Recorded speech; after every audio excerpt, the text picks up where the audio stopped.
তো মাঝে মাঝে আমরা এরকম কিছু টেবিল দেখতে পাই যেখানে একাধিক সেলকে একত্রিত করা থাকে। যেমন এই যে এখানে দুইটা সেল হওয়ার কথা ছিল, এখানে দুইটা সেলকে একত্রিত করা হয়েছে। এখানেও দুইটা সেল ছিল, একত্রিত করা হয়েছে। এখানে তিনটা সেল থাকার কথা ছিল, তিনটা সেলকে একত্রিত করা হয়েছে। এখন এই সেলগুলো একত্রিত করার জন্য দুইটা অ্যাট্রিবিউট ব্যবহার করা হয়, রো স্প্যান এবং কল স্প্যান। রো স্প্যান তখন হবে যখন রো একত্রিত করা হবে, আর কল স্প্যান তখন হবে যখন কলামগুলোকে একত্রিত করা হবে। যেমন রো এর সেল কোনটা, কলামের সেল কোনটা। এই যে একের এখানে যে সেল দুইটা একত্রিত করা হইলো, এখানে একটা সেল থাকার কথা ছিল, এখানে এখানে একটা সেল থাকার কথা ছিল, এখানে আরেকটা সেল থাকার কথা ছিল। এই সেলটা কি ছিল, প্রথম কলামের সেল ছিল, আর এই সেলটা ছিল দ্বিতীয় কলামের সেল, তাই না? তাহলে এখানে প্রথম কলামের সেল, এখানে দ্বিতীয় কলামের সেল থাকার কথা ছিল। প্রথম কলামের সেল দ্বিতীয় কলামের সেল একত্রিত করা হয়েছে, এই ক্ষেত্রে হবে কল স্প্যান। আবার এখানে প্রথম রো এর একটা সেল থাকার কথা ছিল, দ্বিতীয় রো এর একটা সেল থাকার কথা ছিল, তৃতীয় রো এর একটা সেল কথা ছিল।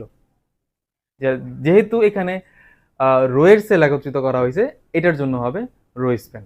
তাহলে কোডিং এ আমরা আসি। তাহলে রো ওপেন করার জন্য টিআর, আর সেল ওপেন করার জন্য টিডি।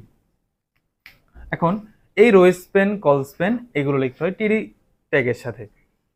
তাহলে ওয়ানের জন্য টিডি ওপেন করলাম, যেহেতু এখানে দুইটা কলামের সেল একত্রিত করা হয়েছে তাই এখানে হবে কল স্প্যান ইকুয়াল টু, যেহেতু দুইটা কলামের সেল একত্রিত করা হয়েছে এই জন্য কল স্প্যান ইকুয়াল টু হয়েছে। এর মধ্যে কি আছে, 1 টিডি ক্লোজ। পরের সেলের জন্য আবার টিডি ওপেন। তাহলে এই সেলের কাজ শেষ, এটার পরেই এই সেল। এই সেলে আমরা কি দেখতে পারতেছি, এখানে তিনটা রো এর সেল একত্রিত করা হয়েছে। তাহলে যেহেতু রো এর সেল একত্রিত করা হয়েছে এই জন্য এখানে হবে রো স্প্যান, আর যেহেতু তিনটা রো এর সেল একত্রিত করা হয়েছে তাই রো স্প্যান ইকুয়াল 3 5 টিডি ক্লোজ।